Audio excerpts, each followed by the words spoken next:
श्रीमद् भागवत में लिखा है कि द्रौपदी के सोते हुए 5 पुत्रों का वध अश्वत्थामा ने कर दिया। और अश्वत्थामा बड़े विद्वान थे, बड़े ज्ञानवान थे, उनके बराबर कोई विद्वान नहीं होगा। कितने विद्वान थे अश्वत्थामा, कितने विद्वान। एक गुरु के पुत्र थे अश्वत्थामा।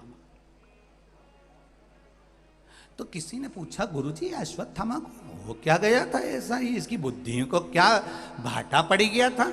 बताओ, इतना बड़ा गुरु, इतनी बड़ी पद, ब्राह्मण पुत्र अश्वत्थामा, एक गुरु का पुत्र अश्वत्थामा, इसकी बुद्धि को क्या हो गया था जो इसने द्रौपदी के सोते हुए 5 पुत्रों का वध कर दिया? इसकी बुद्धि कहां चली गई थी? कहीं नहीं गई थी। अश्वत्थामा आज अपने टेंट से बाहर, युद्ध के मैदान में अपने पंडाल से बाहर,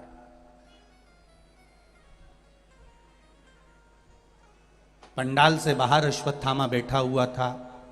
और अश्वत्थामा जब पंडाल के बाहर बैठा हुआ था, उस जगह पर जब पंडाल के बाहर बैठा है, उस जगह पर बैठे बैठे अश्वत्थामा ने क्या देखा? अश्वत्थामा क्या देख रहा था?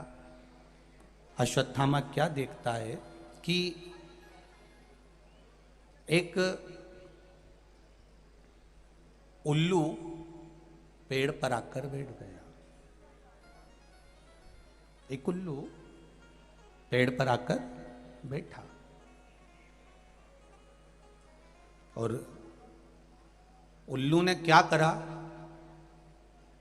कौवे के जो बच्चे थे वो सो रहे थे और रात के समय उल्लू आया और वो कौवे के बच्चों को मारना प्रारंभ कर दिया।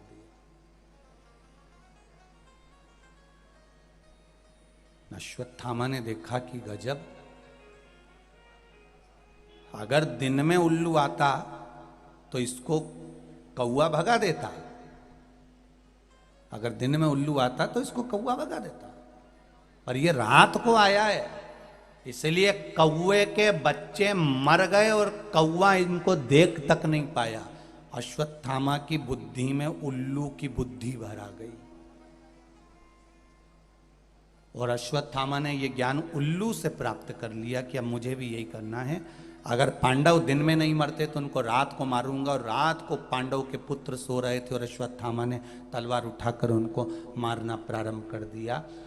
ये उल्लू से सीखा था अश्वत्थामा।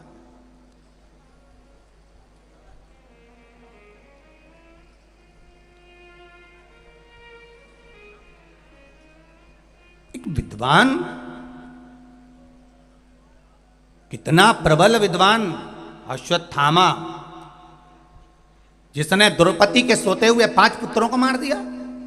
भीम और अर्जुन कह रहे हैं भगवान कृष्ण से, आपने जब उत्तरा के गर्भ में पड़े हुए बच्चे की रक्षा अंदर घूम घूम कर दी, तो फिर हमारे पुत्रों की रक्षा क्यों नहीं कर पाई? ये क्यों मर गए?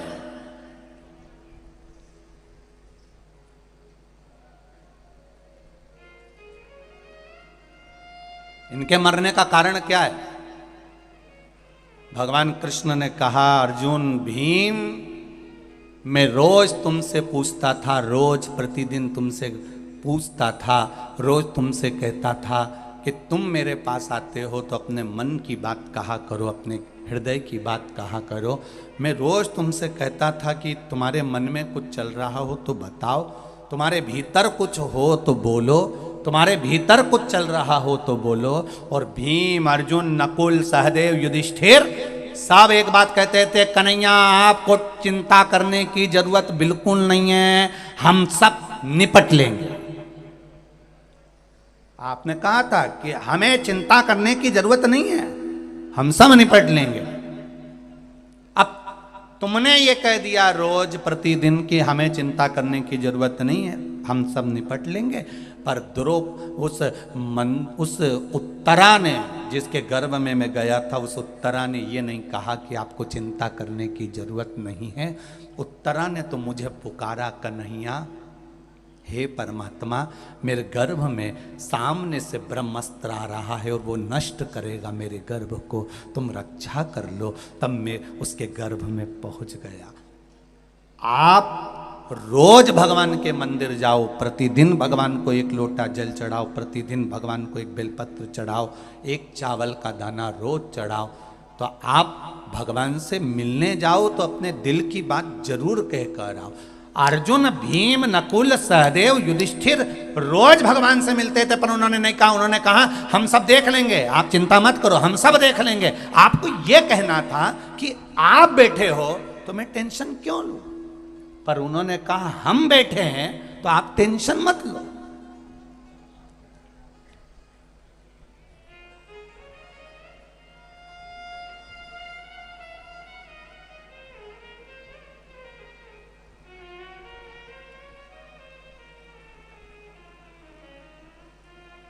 कहीं कहीं का होता है सब, बात बात एक ही बात, मैं बैठा हूं ना, तुम्हें टेंशन लेने की जरूरत नहीं है, मैं बैठा हूं ना, तुम्हें टेंशन लेने की जरूरत नहीं है, मैं बैठा हूं ना, तुम्हें टेंशन लेने की जरूरत नहीं है। और इतनी देर में जनरेटर बंद हो जाए तो, और उससे कहें जनरेटर बंद हो गया तो मैं क्या करूं, कहीं मैं जनरेटर के अंदर घुस जाऊं, तो तू ही तो बोल रहा था मैं बैठा हूं ना, तो टेंशन लेने की जरूरत नहीं है।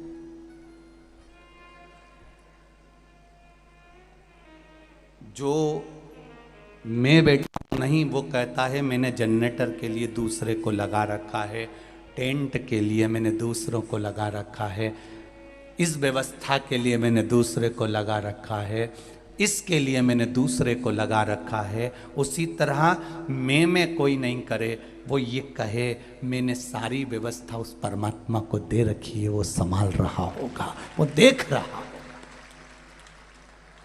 वो संभाल रहा है, वो देख रहा है।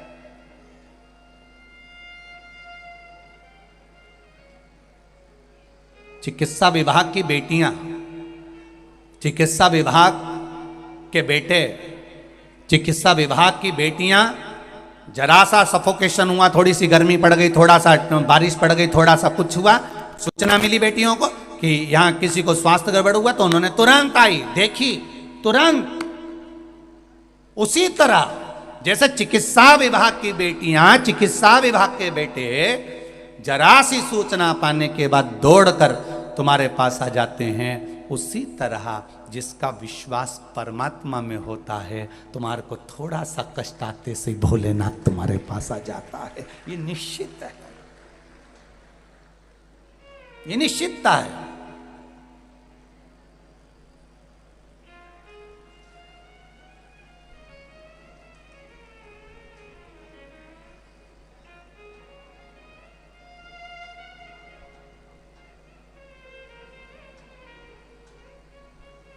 और ये हृदय का चित्त, ये भाव,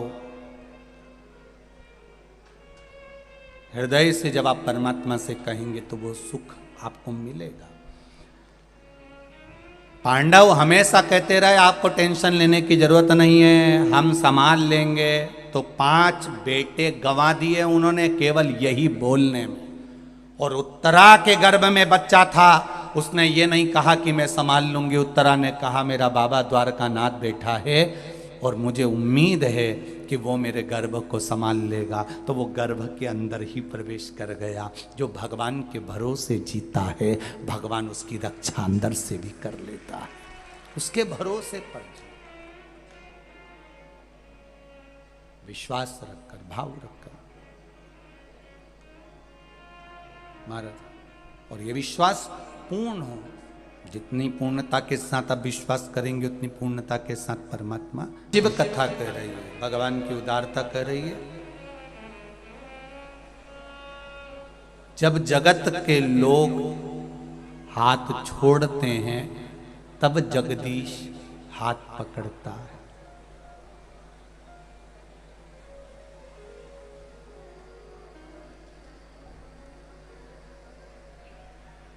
पांडवों ने कहा कि ये 5 पुत्र हमारे और ये मर गए और उत्तरा का गर्भ बच गया, तुम्हारे कारण हुआ है। मंदोदरी अपने पति को समझाती थी, भले पति समझे ना समझे। मंदोदरी अपने पति को बार बार ज्ञान उपदेश देती थी, वो समझे ना समझे, पर अपने पति को कहना बंद नहीं करा मंदोदरी ने। एक पत्नी वो होती है अगर पति चिल्ला के दौड़ जाए, पति कुछ बोल दे तो पत्नी बोलना बंद कर देती है, फिर बोलती ही नहीं, मैं काय को बोलूं, मुझे क्या करना, अच्छा है जाओ तुम, तो नहीं, तुम धर्म पत्नी हो, तुम्हारा फर्ज है।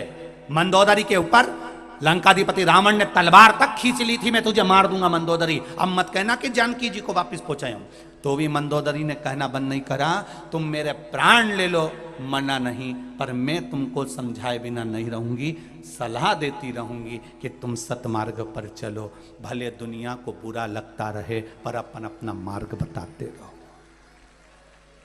अपन अपना मार्ग बताना, पीछे मत हटना। कई लोगों को बुरा लगता होगा, सियोर वाला महाराज ये बोल देता है, वो बोल देता है, पर निवेदन है, जब मंदोदरी अपना काम नहीं छोड़ रही तो सियोर वाला महाराज अपना काम कैसे छोड़ सकता है, कैसे छोड़ दे वो। सतमार्ग पर लाना, ले जाना, सतमार्ग की ओर प्रेरित करना, सतमार्ग की ओर आगे बढ़ाना, भले दुनिया के लोग अपशब्द कहें, ताने दे, गालियां दे, आड़ा टेढ़ा बोलते रहे, पर आप अपनी मस्ती में मंदोदरी जैसा जीवन, मंदोदरी कोई सहज नहीं थी, बड़ी विद्वानों में विद्वान, सप्त ऋषियों ने अपना ज्ञान मंदोदरी को दे रखा था, इसलिए मंदोदरी रावण जैसे विद्वान को समझाती थी। विद्वान और विद्यावान दोनों में अंतर है। रावण के आगे लिखा रहता था विद्वान, और हनुमान जी के आगे लिखा रहता था विद्यावान गुणी अति चातुर। रावण के आगे विद्वान लिखा रहता था और हनुमान जी के आगे विद्यावान लिखा रहता था। विद्वान और विद्यावान में अंतर है, विद्वान जो होता है वो दूसरे को नीचा दिखाने का प्रयास करता है और विद्यावान दूसरे को उठाने का प्रयास करता है। विद्वान और विद्यावान में अंतर है। कई लोग बड़े बड़े अपने अपने सिंहासन पर बैठ जाएंगे, ऊंचे ऊंचे पद पर बैठ जाएंगे, हम विद्वान हैं, हमारे पास में वेद और शास्त्रों का ज्ञान है। तुम विद्वान तो बन गए रावण जैसे, पर दूसरे को गिराना जानते हो। और मेरा हनुमान जिनके आगे लिखा है विद्यावान गुणी अति चातुर, वो विद्यावान है, इसलिए लक्ष्मण मूर्छित भी हो गए तो रात भर में जड़ी बूटी ढूंढ कर उठाने का प्रयास करते हैं, वो विद्यावान। तुम्हारी विद्वत्ता वो किसी काम की नहीं अगर दूसरे को नीचे गिरा रहे हो। तुम्हारा विद्वत्पन वो किसी काम का नहीं अगर दूसरे को नीचा दिखा रहे हो। तुम्हारी विद्वत्ता वो किसी काम की नहीं जो दूसरे पर उंगली उठा रहे हो। तो विद्वान और विद्यावान में अंतर है। विद्वान लंकाधिपति रावण है जो दूसरे को हमेशा नीचा दिखाता है। मंदोदरी तो मुझे जानती नहीं है, विभीषण को लात मारकर निकाल दिया, सग्गा भाई था। अगर इतना बड़ा विद्वान था तो यह सोचना था कि मेरा भाई कहां जाएगा, मेरा भाई कितनी ठोकर खाएगा, मेरे भाई को कहां कहां जाना पड़ेगा। तो विद्वान है ना, इतना बड़ा विद्वान बनता है तो अपने भाई को लात मारकर क्यों निकाल दिया। मेरे बराबर कोई नहीं, मैं दशानंद, मैं बड़ा विद्वान हूं। विद्वान दूसरे को नीचे नहीं दिखाता, भरी सभा में अपने भाई को लात नहीं मारता। और देखो विद्यावान का लक्षण कि वो विभीषण जब हनुमान जी के उस राम जी की शरणागति में मेरे राघव जी की पहुंचा तो किसी ने कुछ नहीं बोला। हनुमान जी ने कहा, क्योंकि विद्यावान थे तो उन्होंने कहा नहीं सरकार, इनको रख लीजिए क्योंकि ये विभीषण हैं, इनके दरवाजे पर तुलसी का क्यारा है, इसको आप अपनी सेना में रख लीजिए। ये विद्यावान गुणी अति चातुर।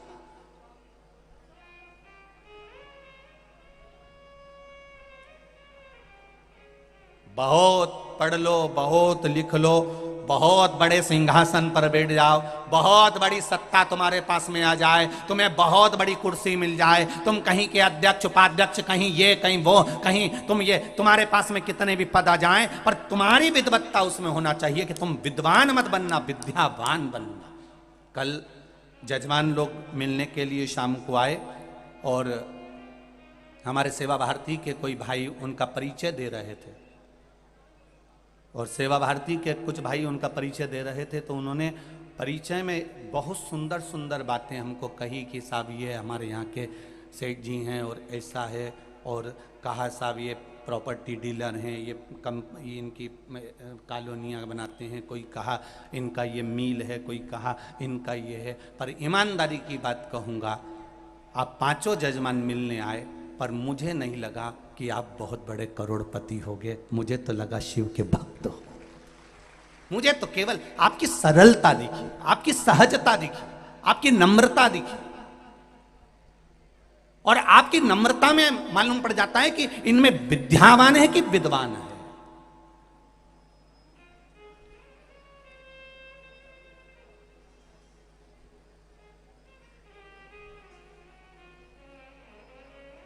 विद्वत्ता की निशानी नम्रता से नजर आती है। अभी ये कथा के पहले सांसद आदरणीय केपी यादव जी की कथा थी अशोकनगर में।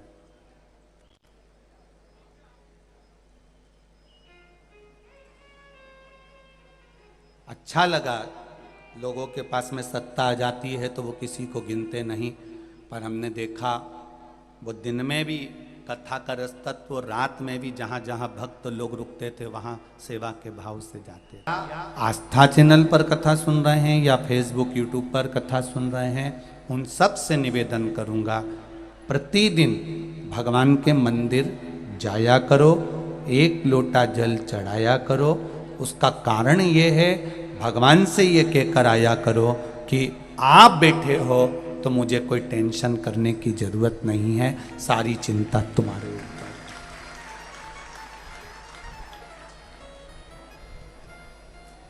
भले तुम दुकान पर बैठकर ये कहते रहो कि मैं चला रहा हूँ, घर पे बैठकर बोलते रहो कि मैं संभाल लूँगा, पर मंदिर में जाओ तब भगवान से कहकर आना कि रोज तेरे पास आने का केवल एक कारण है, तुझसे कहना कि तू संभाल रहा है, मैं तो केवल निमित्त हूं, मैं तो केवल निमित्त। कथा बाचने वाले प्रदीप मिश्रा नहीं, कथा करवाने वाली कोई समिति नहीं, और कथा सुनने वाले आप नहीं। ये तो शंकर बाच रहे हैं, शंकर करवा रहे हैं और शंकर सुन रहे हैं, ये केवल उसी का है, बाकी का सब तो हमको दिख रहा है निमित्तता, केवल निमित्त है, इसके सिवाय कुछ नहीं।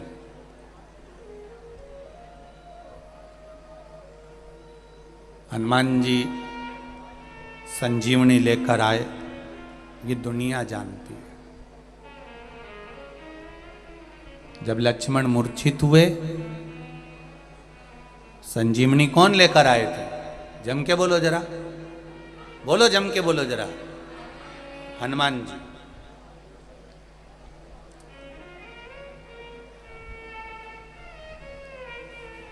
लक्ष्मण मूर्छित हुए और संजीवनी हनुमान जी लेकर आए, ये दुनिया जानती है, क्योंकि सबने यही सुन रखा है कि हनुमान जी लेकर आए थे। अब आपसे पूछूं कि आप बोल रहे हो कि संजीवनी हनुमान जी लेकर आए थे, तो भरत जी ने बाण छोड़ा था, हनुमान जी के पांव में लगा था, हनुमान जी अयोध्या में नीचे गिरे थे कि नहीं गिरे थे? गिरे थे ना। तो हनुमान जी जब अयोध्या में गिरे थे तो वो पर्वत जो हनुमान जी लेके जा रहे थे वो भी तो अयोध्या में गिरना था, वो गिरा था? अरे बोलो जम के, नहीं गिरा। क्यों नहीं गिरा? क्योंकि हनुमान जी जब संजीवनी लेकर जा रहे थे तो उन्होंने रास्ते में कह दिया था, अगर मैं समय पर नहीं पहुंचा तो लक्ष्मण मर जाएगा, इसलिए हे सूर्य नारायण भगवान कृपा करना, मुझे पहले पहुंच जाने देना, अगर मैं पहुंच गया तो लक्ष्मण बच जाएगा। सूर्य नारायण भगवान ने सोचा, हनुमान तू मेरा चेला है, मैंने तुझे गुरु मंत्र दिया है और तू अपने गुरु को बता रहा है कि तू लक्ष्मण को बचाएगा? तू अब भी देख 2 मिनट में लीला कि तू लक्ष्मण को कैसे बचा सकता है। और भरत जी ने बाण छोड़ा, हनुमान जी को लगा, हनुमान जी नीचे गिरे, पर्वत ऊपर टंगा रिया हवा में। तब लक्ष्मण जी की मूर्छा, हनुमान जी की जब मूर्छा छूटी, मूर्छा छूटते से ही हनुमान जी ने जो पर्वत देखा तो ऊपर टंगा था, ऊपर टंगे हुए पर्वत को देखकर हनुमान जी की आंख में आंसू भर गए कि मैंने सूर्य नारायण भगवान से कहा था कि मैं समय पर पहुंच जाऊंगा तो लक्ष्मण को बचा लूंगा, पर मुझे क्या मालूम था, मैं तो निमित्त था। पर्वत उठाने वाला भी राम है और जिलाने वाला भी राम है, मैं तो निमित्त था। ये पर्वत मैंने उठाया ही नहीं है, पर्वत तो राम जी ने उठाया। और इसके मन में थोड़ा सा रह गया, हनुमान जी के मन में थोड़ा सा भाव और रह गया, तो इतने में हनुमान जी ने भरत जी से कहा, मुझे माता उर्मिला जी से मिलना है, एक बार क्या आप मुझे उर्मिला माता से मिलवा दोगे? अब भरत जी ने कहा तुम उर्मिला जी को पहचानते हो? हाँ, लक्ष्मण जी की धर्म पत्नी। तो उनसे क्यों मिलना चाहते हो? बस मुझे मिलना है, आप मुझे मिलवा दो। रात्रि के समय पर माता उर्मिला जी को बुलाया गया।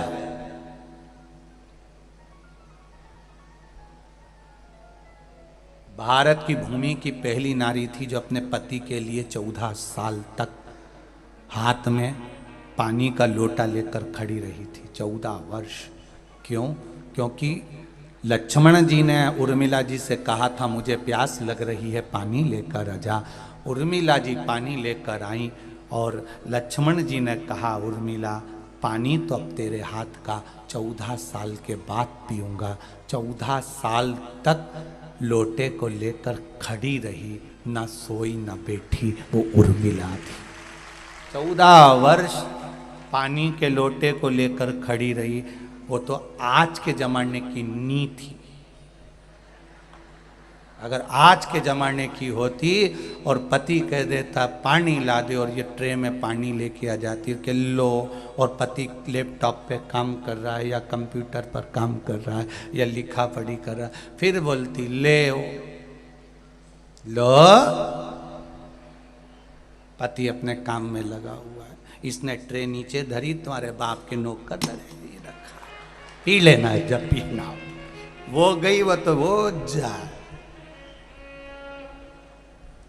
एक कप चाय बनाती है और 25 बार सुनाती है जगदम्बा। 4 घंटे से रखी है, पी लो, ठंडी हो रही है, डबल से गर्म नहीं करूंगी, पहले बोल दे रही हूं। तो पति भी कह देता है मत कर, तेरी जीवान से इतनी गर्म हो गई, उसको वैसे ही पी जाऊंगा। और बेचारा ठंडी चाय भी पी गया, उन्हें एक बार नहीं की है, गर्म कर ला डबल से।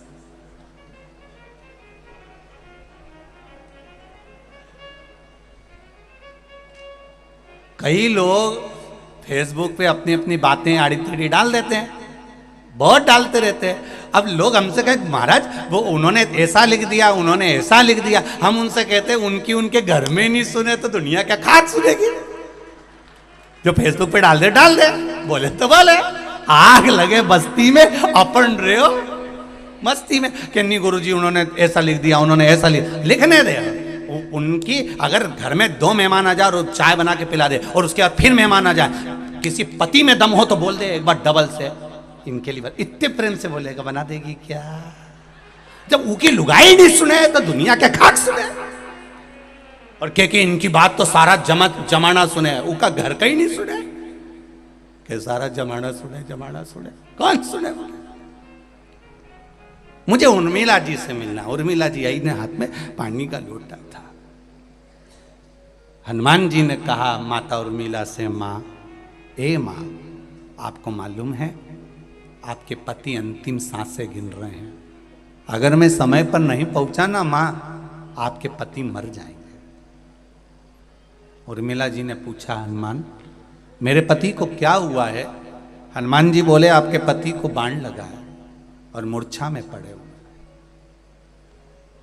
उर्मिला जी ने कहा मेरे पति को बाण नहीं लग सकता, ये मेरा विश्वास कहता है। भरोसा देखना, जितना भरोसा मंदसौर वालों को शंकर जी पर है, इसलिए इतनी संख्या में धूप में पड़े हुए खड़े हुए हो, ऐसा भरोसा माता उर्मिला को था। बाण मेरे पति को नहीं लगा। हनुमान जी कहने लगे तुम सुन के पगला गई हो। किसी को अचानक बता दिया जाता है कि तेरे पति के साथ ऐसा हो गया तो उसकी बुद्धि फिर जाती है और रोने की जगह वो हंसने लगती है। मुझे लगता है तुम्हारी बुद्धि फिर गई जो तुम ऐसी बात कर रहे हो। तुम्हारे पति को बाण लगा है, मूर्छा में वो पड़ा है। ओ, मैं कहती हूं मेरे पति को बाण नहीं लगा है। अब ये बता राम जी क्या कर रहे हैं वहां पर?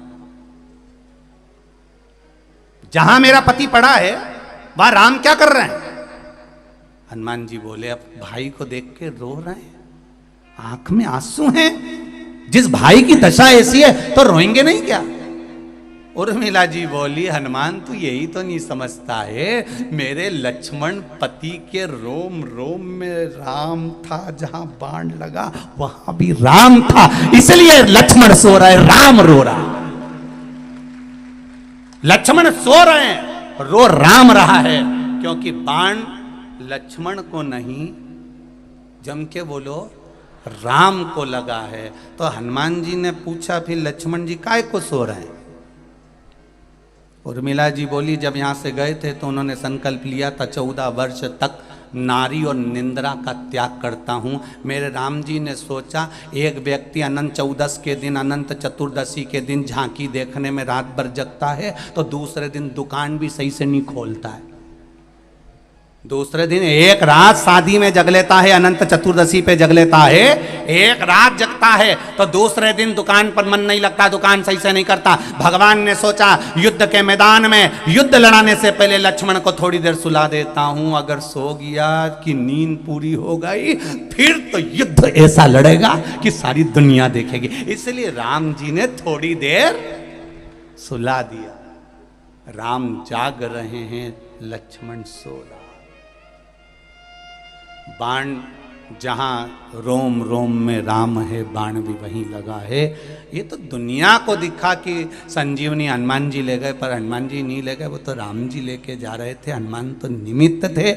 बाण भी लक्ष्मण को नहीं लगा था, राम को लगा था, इसलिए राम जी रो रहे थे। कांटा तुम्हारे पाँव में चुभेगा तो दर्द तुम्हें होगा। अगर भगवान शंकर के भक्त, भगवान राम के भक्त, चाहे तुलसीदास हो, कबीरदास हो, रविदास हो, संत तुकाराम, नामदेव, मीरा, करमान, जितने भारत की भूमि के संत हुए, रामकृष्ण परमहंस हुए, जितने भारत की भूमि के संत हुए, अगर आप भगवान के भक्त हो, आपका विश्वास अगर दृढ़ है, परमात्मा के चरणों में तुम्हारा भाव दृढ़ है, तो तुम पर दुख आया तो तुम नहीं रोओगे, तुमसे ज्यादा मेरे महादेव को रोना आएगा कि मेरा भक्त रो रहा।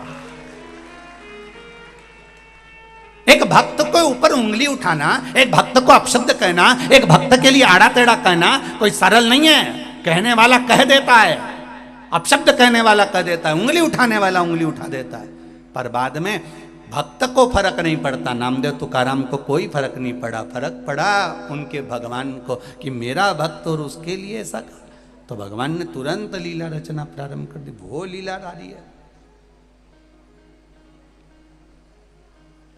जगत के लोग जब हाथ छोड़ते हैं, जगत के लोग जब साथ छोड़ते हैं, जगत के लोग जब ताना देते हैं, जगत के लोग जब गालियां देते हैं, और जगत के लोग जब साथ छोड़ देते हैं, तभी जगत छोड़ता है, तब जगदीश पकड़ता है। जब तक जगत नहीं छोड़ेगा तब तक जगदीश नहीं पकड़ेगा, निश्चित है।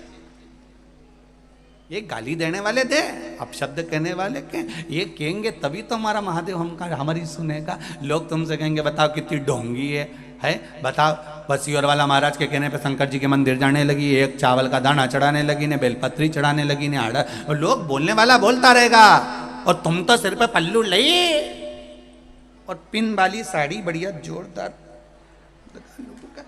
जाए, और जो जितना बोले नहीं उनके सामने से उतना जाओ, और पानी का लोटा दिखा दिखा के जा, देख ले रे बेरू, देख उतना जा, और भगवान के द्वार जाओ। परंतु ये नहीं कि वो कहता रे आग लगे बस्ती में अपन रहे हो, मस्त मस्त की जिंदगी जी। आया समय, विदल और उत्पल, ये दो असुर थे, बड़े असुर, साधारण नहीं है ये भी। इन्होंने भी माता पार्वती के सौंदर्य को देखकर उनको पाने का प्रयास किया, उनको लेने का प्रयास करा, उनको प्राप्त करने का प्रयास किया।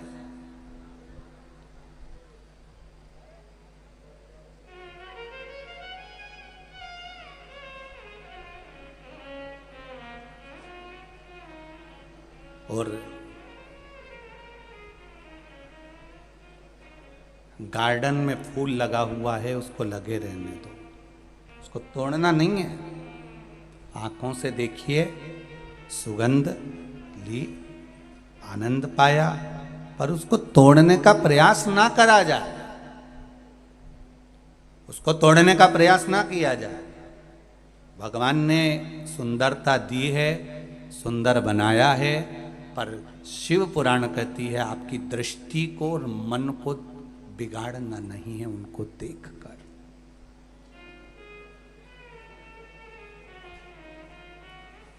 बिगाड़ना नहीं।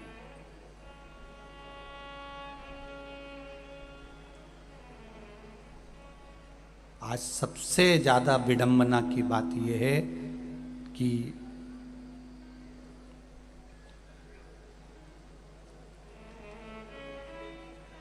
हम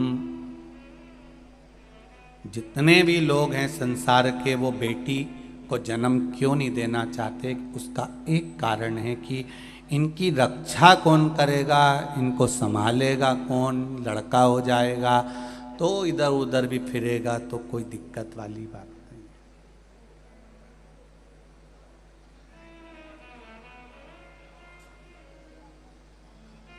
बहुत ध्यान देना, बेटे को निगाहों में रखिए और बेटी को दिल में रखिए। बेटा क्या गलत कर रहा है, अच्छा कर रहा है, आपकी निगाह में होना चाहिए, और बेटी आपके दिल के पास, हृदय के पास होना चाहिए। इसको हर जगह पर ले जाना नहीं, हर जगह पर अकेली भेजना नहीं, हर जगह पर भेजा ना जाए। उनकी मर्यादा के संबोधन इतने प्रबल होना चाहिए, इतने अच्छे। यहाँ पर ये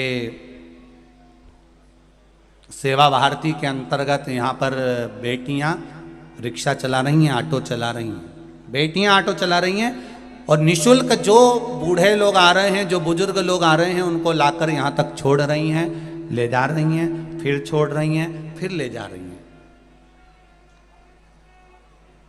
उन बेटियों की मर्यादा इतनी अच्छी है कि वो जिसको भी जवाब दे रही हैं इतनी स्माइलता से, उतनी प्रसन्नता से जवाब देती हैं कि किसी को क्रोध भी आ रहा हो तो उसको नम्रता का भाव प्रकट हो जाता है। ये बेटियों का आनंद है, ये बेटियों की प्रधानता है।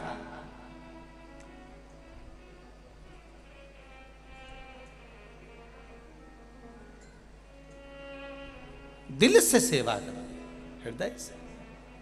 बेटियां, बेटे निगाह में रहे और बेटियां दिल में रहे। बेटियों को ज्यादा इधर उधर नहीं, हमारी दृष्टि में बेटियों का भाव नहीं, हमारे दिल में बेटियों का भाव होना चाहिए, सम्मान होना चाहिए। तो कभी तुमने विचार करा कि 9 देवी के बाद ही रावण क्यों मरा? कभी विचार करना था कि रावण को पहले जला देते हैं, देवी जी बाद में बिठाएंगे। पर ये 9 रात्रि के बाद रावण का संहार हुआ है, 9 रात्रि के बाद रावण मरा है। उसका कारण आज भी वही है कि बेटियों पर गलत दृष्टि देने वाले, अगर घर में बेटियां जन्म ली हैं, बहन बेटियां तुम्हारे घर में रह रही हैं, तो उन बेटियों पर गलत दृष्टि देने वाले का अंत कैसा होता है, ये रावण का चरित्र बता देता है कि उसका अंत ऐसा होता है।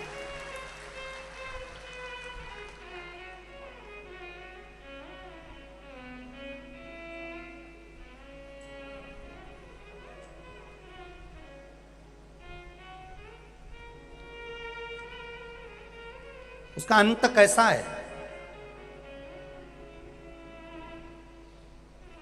रावण दशहरे के दिन जला,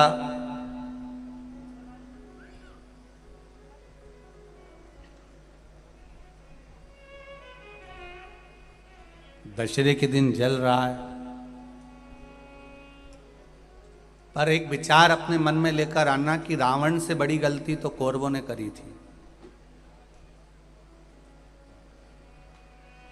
रावण तो सीता जी को हर कर लेकर आया और अशोक वाटिका में ले जाकर रख दिया था, पर कौरवों ने इतनी बड़ी गलती करी कि भरी सभा में चीर पकड़कर खींचा जा रहा है और उसको नग्न करा जा रहा है, उसके वस्त्र को खींचा जा रहा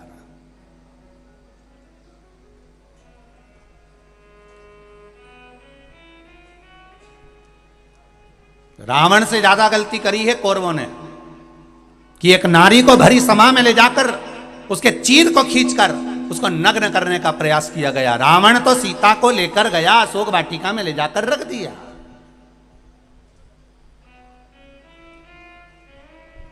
पर कौरव ने तो भरी सभा में केश पकड़कर खींच कर लेकर आए और उसके चीर को खींचा गया, उसके चीर को खींचा गया।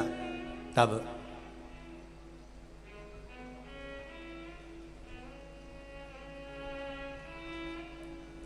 रावण से ज्यादा गलती कौरवों ने करी। उसके बाद भी दुर्योधन का, ना दुशासन का, ना कौरवों के किसी भाई का आज तक पुतला मुतला जलते नहीं देखा अपन ने। तो तुम्हारे मंदसौर वालों ने कहीं देखा हो तो जरूर फोटो खींच के मेरे को भेजना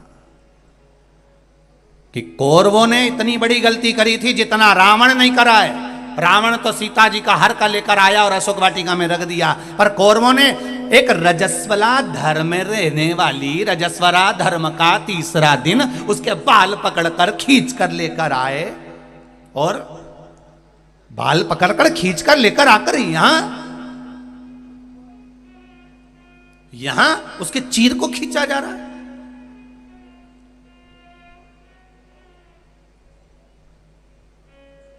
विचार करिएगा कभी एकांत में बैठ के कि क्यों रही है एक कौरवों का पुतला क्यों नहीं जला रहे। इन्हें तो गलती तो करी थी और ज्यादा करी, रावण से ज्यादा गलती करी, फिर रावण का ही पुतला अकेला का क्यों जला।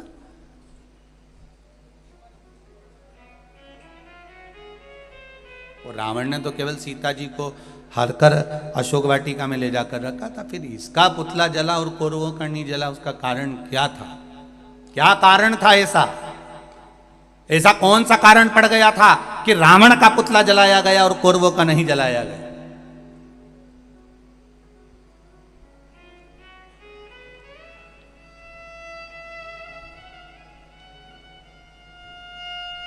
क्योंकि रावण सीता को लाने के बाद जिद पर अड़ा रहा।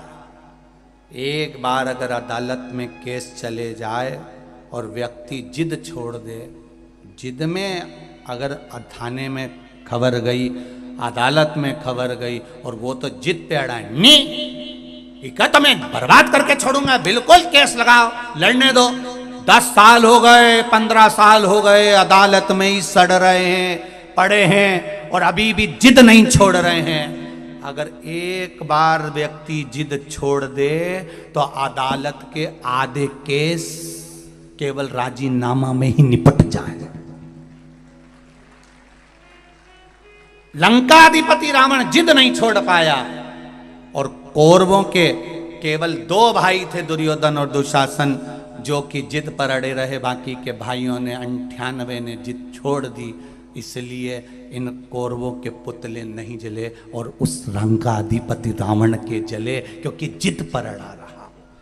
जिस व्यक्ति का जिद्दी किस्म का जो व्यक्ति होता है, जो जिद पर अड़ा रहे, नहीं मैं तो बर्बाद करके छोड़ूंगा, इसने समझ के रखा है भले कोई हो, मैं कहीं किसी की सुनो, जिद पर अड़ गया, उसने पूरे घर को बर्बाद कर दिया। जिद पर अड़ा रहा, थाने में केस पड़ा रहा, 10 साल 15 साल 20 साल 25 साल केस अड़े रहे।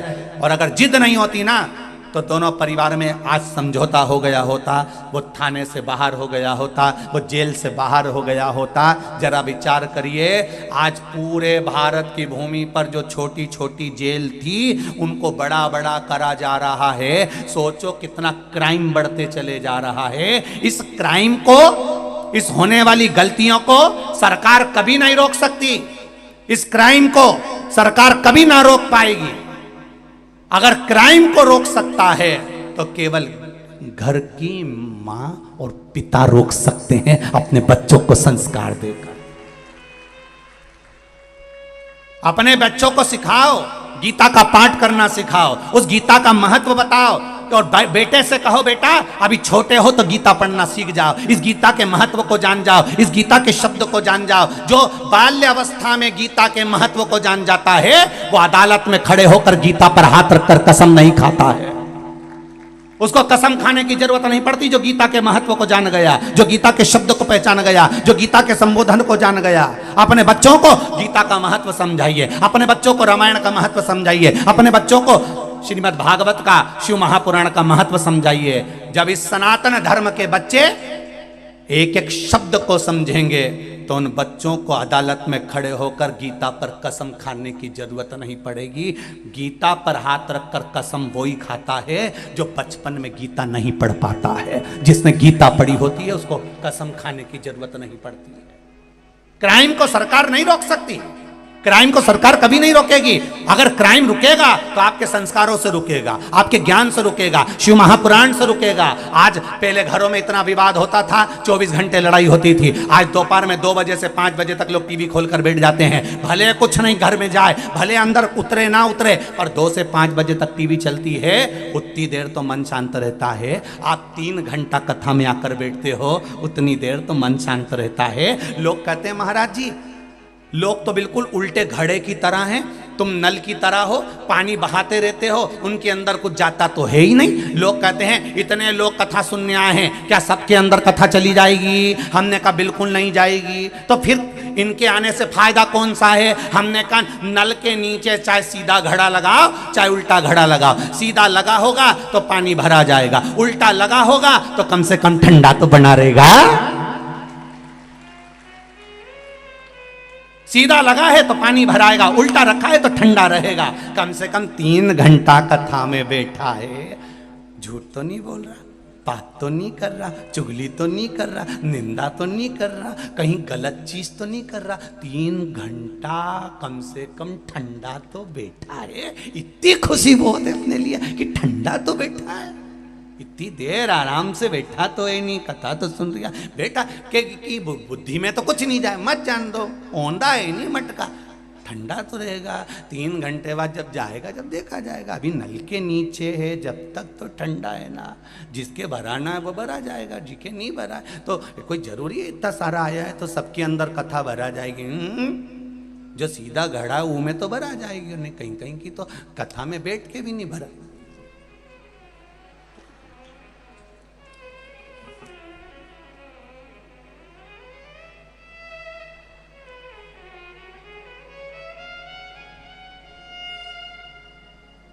नहीं भरा।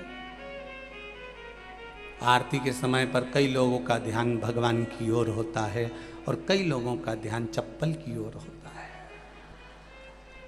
ये तो ध्यान लगाने वाली बात है। पहले हम भी आरती गाते थे, जय जगदीश हरे, पर तो हमने छोड़ दिया क्योंकि लोग आरती के समय पर ध्यान गलत कर लेते हैं। अपन बोले मात पिता तुम मेरे, इनका ध्यान पीछे चले जाता, मात पिता तुम, और इनका ध्यान चला जाए। और फिर वो चप्पल कहीं चली जाए तो ये आरती में सोच ले अपनी तो चली गई, शरण गऊं में किसकी, अब मैं किसकी ले जाऊं। तब समझ में आया कमला की अच्छी रखी है, ये अब यार इधर से उधर देखेगी और मैं निपटा बैठूंगी, बस इतना ही। अब ये तो घड़े के ऊपर है, तुम सीधा घड़ा रखा है तो कथा मिलेगी, सीधा घड़ा है तो अच्छा ढूंढ लोगे, सीधा घड़ा है तो 7 दिन की शिव महापुराण में से कुछ अच्छा निकालने का प्रयास कर लोगे। सीधा घड़ा है तो शिव महापुराण आपको अच्छी लगेगी, और अगर उल्टा घड़ा है तो 3 घंटा तो बैठ लेगा, उसके बाद यहाँ से जाने के बाद फिर निंदा में लग जाएगा, हाँ वो तो महाराज ही बेकार है, उसका तो काम केवल बवाल मचाना है। कल कथा में बोल दिया कि काशी में परमिशन नहीं मिली, आज परमिशन बाबा की कृपा से। ये तो जहां जाए पहले बवाल मचाए फिर कथा चालू होता है। हम काय का मचा, लोग कहे तो क्या करो सर।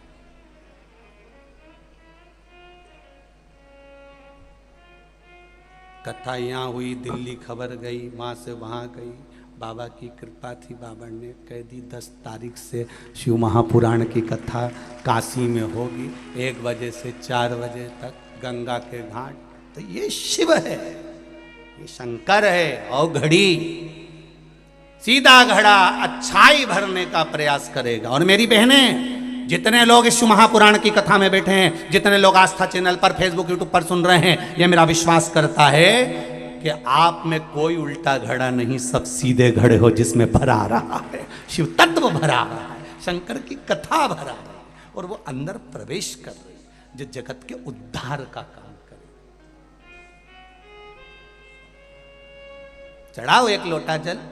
कभी कभी अगर ऐसा लगे जीवन में कि दुख बहुत ज़्यादा आ गया है, बहुत तकलीफ आ गई है, तो लाल चंदन को घिस कर उस लाल चंदन का लेपन भगवान शंकर पर कर कर फिर पानी चढ़ाओ। अगर कोई संकट भारी है और नहीं कट रहा, जैसे किसी नारी का गर्भ नहीं ठहर रहा, 15 साल हो गए, 20 साल हो गए, 25 साल, जैसे इसने लिखा एक माता ने कि 18 साल की बेटी हो गई थी पर संतान में पुत्र नहीं, तो उसने भाव से कथा सुनी।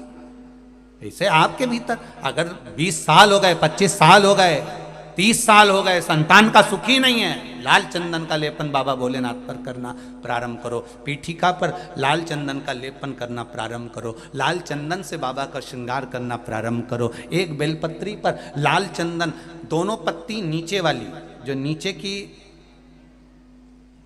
की जो 2 पत्ती होती है इस पे लाल चंदन, और बीच वाली पत्ती पर पीला चंदन लगाकर बाबा के शिवलिंग को समर्पित करिए, बाबा से प्रार्थना करिए, रोज प्रार्थना करो। परंतु एक बात का स्मरण रहे, 25 साल हो गए, 20 साल हो गए, 30 साल हो गए, संतान नहीं, तो पहले जल से अभिषेक कराना, अभिषेक कराकर उस जल का आचमन करने के बाद हाथ को खासा करना, धोना, उसके बाद में फिर वापस बाबा का स्नान कराओ, फिर चंदन का लेपन कराओ, फिर 1 लोटा जल चढ़ाकर बाबा का स्नान कराओ। बाबा का बड़ा सुंदर भाव से लाल चंदन से जो अभिषेक करता है, बाबा को लेपन कर कर फिर जल चढ़ समर्पित करता है, निश्चित है उसकी गोदी मेरा देव अधिदेव महादेव जरूर भरता है, ये निश्चितता है।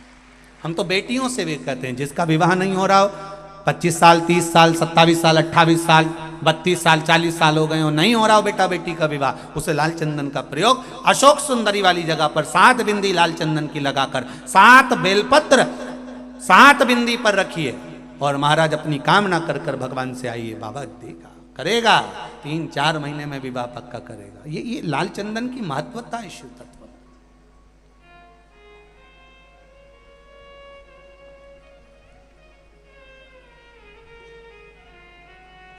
रोग बढ़ गया, बेलपत्री के वृक्ष के नीचे दीप लगाना प्रारंभ करो, बाबा से विनती कर कर घी का दिया लगाइए बेलपत्र वृक्ष के नीचे, बाबा से निवेदन करें, रोग निवारण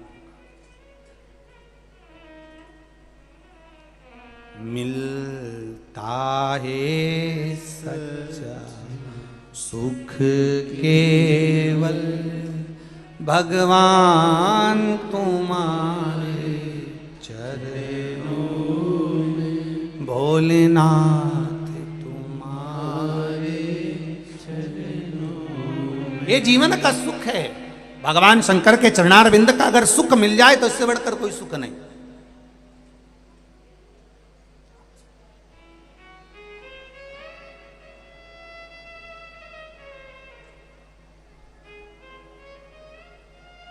चित्तवृत्ति में शिव को समाइए।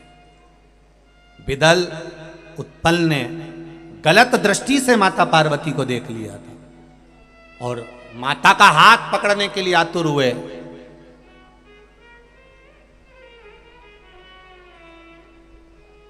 क्रोध आ गया मां को, मां ने कुंदुक पड़ा था, उस कुंदुक का प्रहार कर दिया। शिव जी के चरणों में जाकर वो कुंदुक गिरा। विदल उत्पल तो मर गए, पर कुंदुक शंकर भगवान के चरणों में गिरा तो शिव जी का नाम कुंदकेश्वर महादेव पड़ गए। औषधि के लिए कोई बीमारी हो, कोई रोग हो,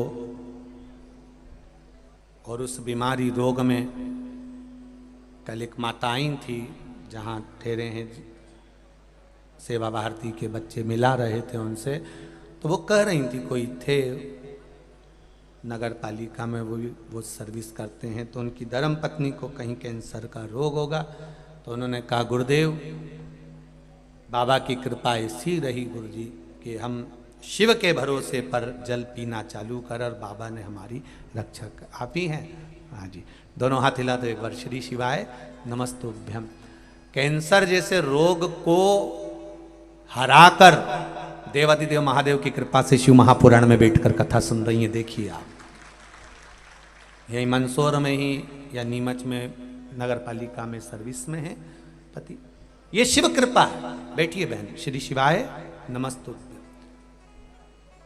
एक इतने भयंकर रोग को हरा देना। कहा गुरुजी औषधि वगैरह सब दवाइयां बंद है, बस बाबा का जल चढ़ा हुआ पी रहे हैं और बाबा रक्षा कर रहा। ये भरोसा, ये दृढ़ता, ये विश्वास। कई लोग के मन में आता होगा कहीं गुरुजी ये सब लोगों को कहीं पगला तो नहीं, परंतु एक बात बताओ रे, कि आज का जमाना में किसी को बेवकूफ बनाना बड़ा कठिन काम दादा, तो कौन बनाएगा, और तुम बन जाओगे।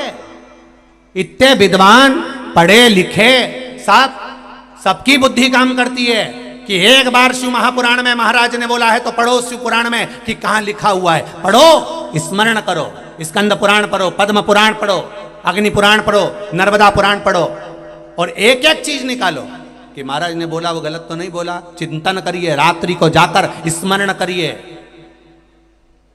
और पहले भी कहा है, आज फिर कहते हैं, प्रैक्टिकल करने का प्रयास करें। पहले करके देखो। मैंने पशुपति व्रत करके देखा और मुझे लाभ मिला, तब आप दूसरे को कहो कि करेगी तो मिलेगा जरूर, निश्चित है, निश्चित। कहने वाले तो कह देते हैं कि बताओ वहां बैठ गए होंगे और कह दिया होगा, लोग तो पागल जैसे हो गए हैं, लोगों में तो अकल ही नहीं है, बुद्धि नहीं है। कौन किसी को मूर्ख बना दे? नहीं नहीं साहब, आज का जमाना विद्वत्ता का जमाना है, लैपटॉप और कंप्यूटर का जमाना है। 4G समाप्त हो गया, कल से 5G चालू हो गया, कल से ही चालू हुआ है 5G। 4G समापन हो गया, 5G चालू हो गया। इतना विद्वत्ता का युग चल रहा है, कोई किसी को अपशब्द नहीं कहता और कोई किसी को कुछ नहीं कहता। ये तो अपने विवेक की बात है। शंकर भगवान अगर आपके दिल में बैठे हैं, हृदय में बैठे हैं, तो ये किसी ने बेवकूफ बनाकर नहीं बिठाया। ये आपके भीतर की रुचि भगवान शंकर के प्रति जागृत हुई, तब आप शिव के हो पाए, तब आप शंकर के हो पाए। शिव ऐसे ही नहीं मिल जाता है। अब इन दीदी ने भी तो प्रयास करा होगा कि एक लोटा पानी चढ़ाकर तो देखूं, शिव सुनेगा मेरी, और ये विश्वास रखकर उन्होंने जल चढ़ाया और पानी पिया, तो कैंसर जैसे बीमारी से भी मुक्त हुई है। कैंसर जैसी बीमारी को भी पीछे पछाड़ दी। ये भीतर की विश्वास, भीतर की दृढ़ता, भीतर का भरोसा, ये कहां से लाओ? और मेरी माताओं से, मेरी बहनों से, मेरे भाइयों से और मेरे जितने बंधु यहाँ बैठे हैं, बेटा बेटियां, सबसे निवेदन करूंगा, आप प्रतिदिन बिना शर्म के, बिना संकोच के एक लोटा जल चढ़ाने शिव मंदिर जरूर जाओ। वो तुम्हारा अंतिम समय तक हाथ नहीं छोड़ेगा, उछाल देता रहेगा, नीचे नहीं गिरने देगा। एक ठेला चलाने वाले से भी कहूंगा, एक भीख मांगने वाले से भी कहूंगा, कब तक भीख मांगोगे? और भगवान परमात्मा ने तुम्हें भीख मांगने के लिए नहीं भेजा है राष्ट्र में।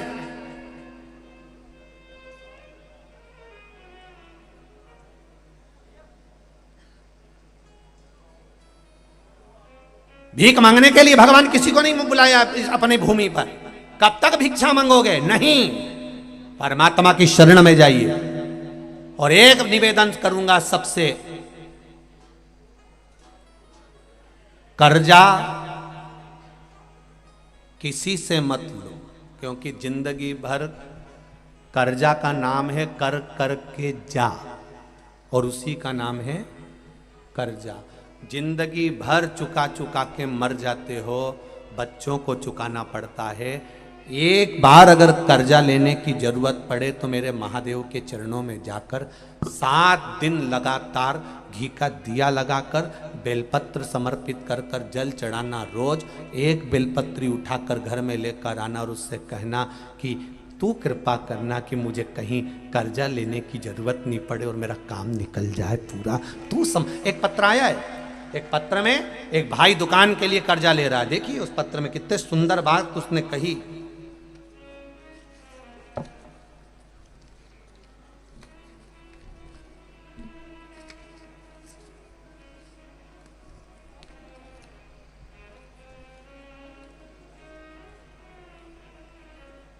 मैं लता लोहार, पति विनोद लोहार, कहीं बैठे हों लता जी और विनोद जी लोहार।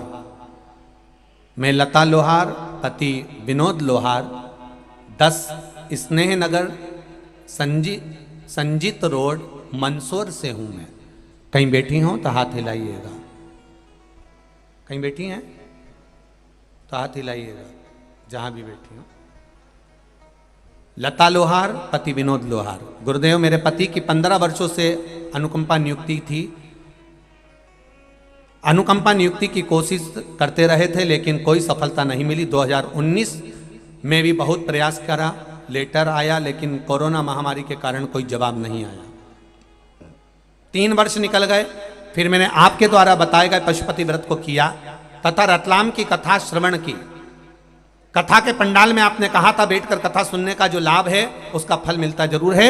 मैंने कथा श्रवण करने रतलाम गई, वहां कथा सुनकर आई। मेरे पति द्वारा फिर एक बार मन में आया कि अब नौकरी नहीं लग रही तो दुकान लगाने का प्रयास करा जाए। दुकान लगाने के लिए कहा, पर पति ने कहा मैं कल दुकान की एग्रीमेंट करवाने जा रहा हूं, पर दुकान की पगड़ी ज्यादा है, 2.5 लाख रुपए की पगड़ी देना पड़ेगी, इतना पैसा कहां से आएगा। दुकान लगाने का मन में भाव आया, मैंने पशुपति व्रत प्रारंभ कर दिए और बाबा से कहा बाबा कर्जा ना करना पड़े ऐसी कृपा करना। और पति से कहा तुम रुको, मेरे 5 व्रत पूर्ण होने दो, मुझे विश्वास है कि मेरा बाबा कर्जा नहीं करने देगा। उसके बाद आप दुकान खोल लेना, एग्रीमेंट करा लेना। सारी बात कर कर एग्रीमेंट वाले से बात कर ली, दुकान की चर्चा हो गई। और बाबा की कृपा देखिए गुरुदेव, केवल पशुपति व्रत करे, 8 दिन ही पूरे हुए, प्रार्थना करती रही और बाबा की कृपा से पति के पास विभाग द्वारा पत्र आया कि आपकी ड्यूटी विभाग में, डॉक्यूमेंट विभाग में जमा कर दिए गए हैं तथा मेरे पति के सारे डॉक्यूमेंट जमा हो गए और मात्र 3 महीने के अंदर 15 वर्ष से जिस नौकरी के पीछे लगे थे बाबा ने वो नौकरी सरकारी मेरे पति को दे दी और कर्जा नहीं करने दिया। ये शिव है, ये शंकर है। जहां पर बैठे हों लता लोहार श्रीमती और पति विनोद लोहार 10 स्नेह नगर संजीत रोड मंदसौर मध्य प्रदेश से हैं। ये शिव तत्व है, ये शंकर, ये औघड़ी।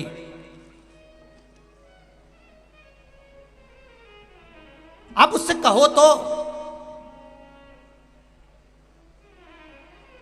और फिर कहूंगा एक निवेदन, सियोर वाले महाराज पर एक रत्ती का भरोसा मत करना, पर भरोसा करना तो मेरे देवादिदेव महादेव पर करना, वो साथ देगा।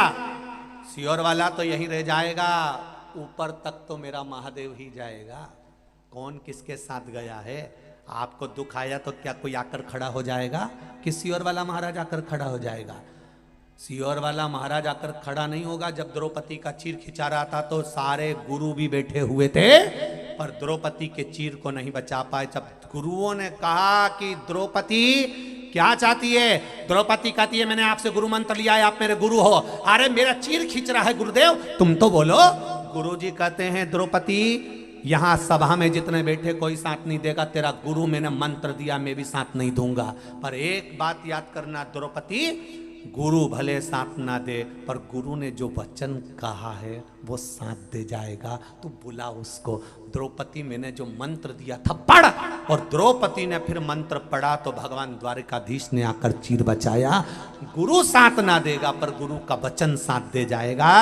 आप भी याद रखना, हम भले तुम्हारे सामने खड़े हो ना हो, पर एक बात याद रखना कि श्री शिवाय नमस्तुभ्यम और 1 लोटा जल तुम्हारा साथ आखिरी तक देकर जाएगा। वो तुम्हें छोड़ेगा नहीं, छोड़ने वाला नहीं है, कोई किसी का साथ नहीं देता।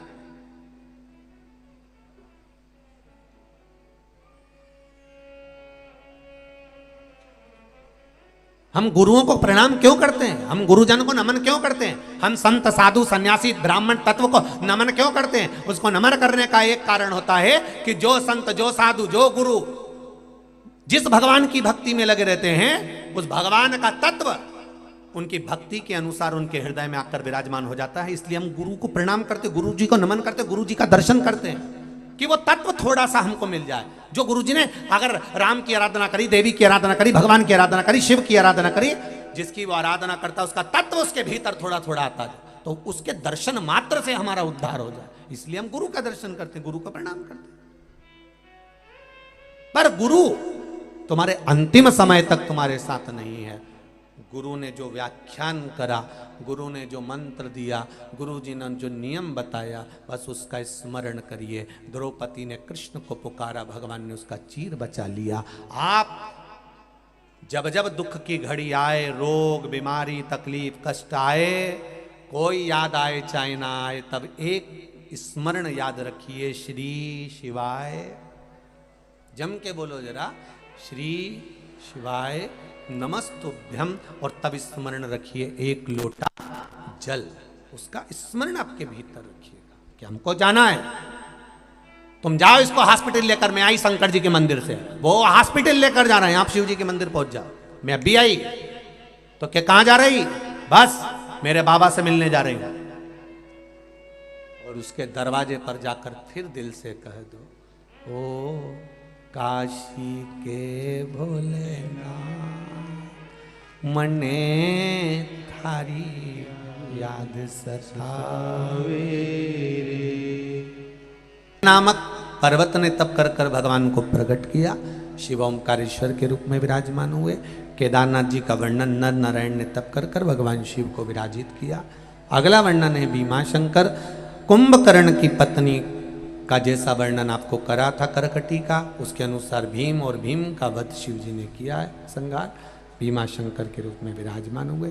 अगला वर्णन है काशी विश्वनाथ, मनु शत्रुपा ने तप कर कर भगवान शिव को विराजमान करा। काशी की महत्वता को अपन 10 तारीख वाली कथा में श्रवण करेंगे। काशी के कुंडों का, वापियों का वर्णन 10 तारीख वाली कथा में श्रवण करेंगे।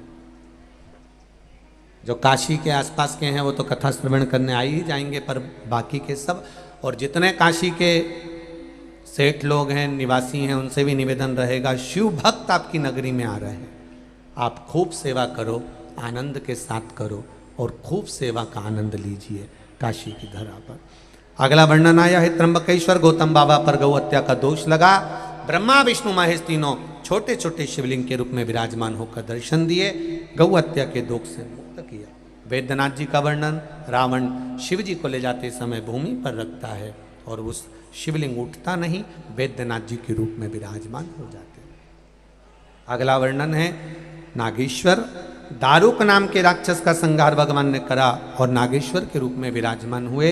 रामेश्वर भगवान का वर्णन आया, राम जी महाराज ने लंका पर चढ़ाई करने से पहले, सुंदर पुल का निर्माण करने से पहले शिव का स्मरण करा, भगवान रामेश्वर के रूप में विराजमान हुए। फिर अगला वर्णन है कृष्णेश्वर, सुधर्म नाम के ब्राह्मण की 2 धर्म पत्नियां थी, सुदेहा और घूष्मा। सुदेहा को संतान नहीं थी, घूष्मा ने अपनी संतान सुदेहा को दे दी थी। सुदेहा ने पाल पोस कर बड़ा करा, विवाह करा, पुत्र हुआ, बहू आ गई। बहू को मालूम पड़ा कि मेरी असली सास तो घूष्मा है, सुदेहा को पूछना बंद कर दिया। जब सुदेहा को पूछना बंद किया तब सुदेहा को क्रोध आ गया और उसने अपने बेटे के टुकड़े टुकड़े कर कर तालाब में फेंक दिए। घूष्मा शिवलिंग का पूजन कर कर विसर्जन करने जा रही थी, मन में भाव प्रकट हो गया। मन में भाव आया कि मेरे बेटे का दर्शन बहुत दिनों से नहीं करा।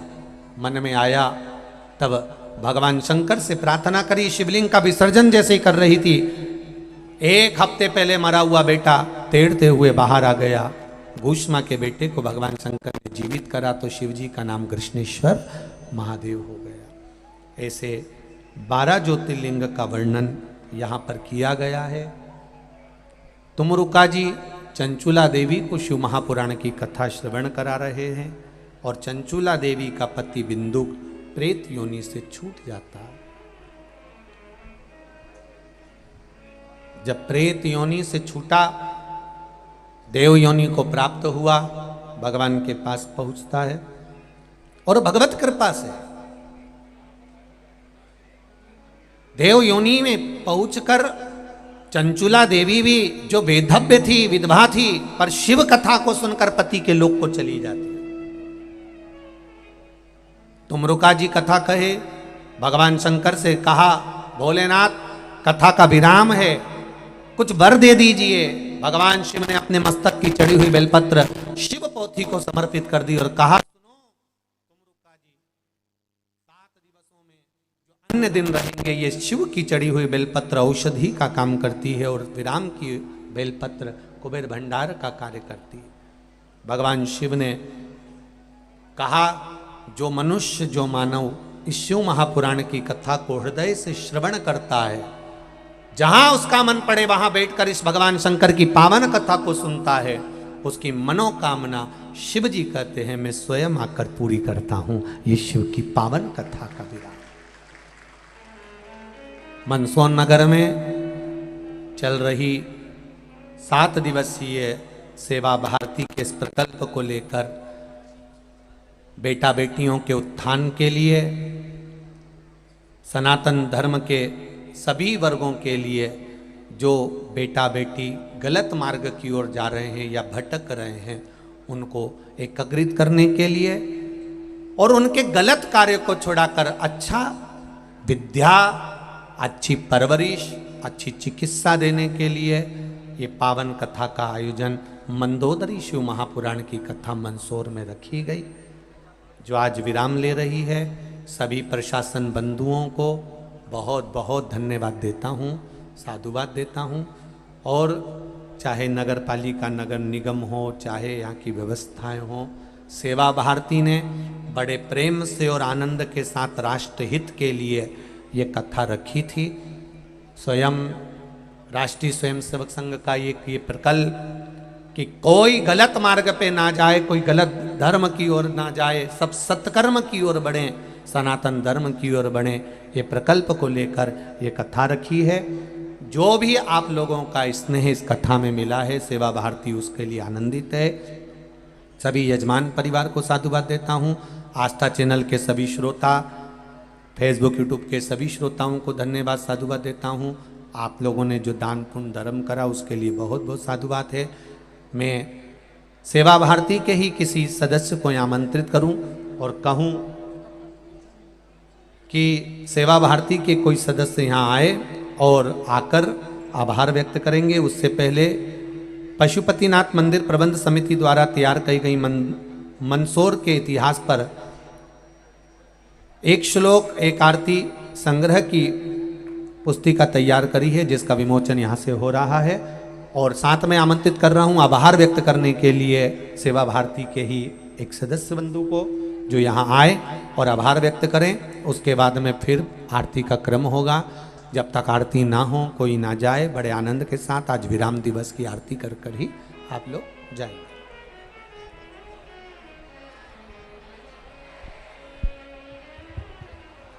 बोल काशी विश्वनाथ भगवान की जय।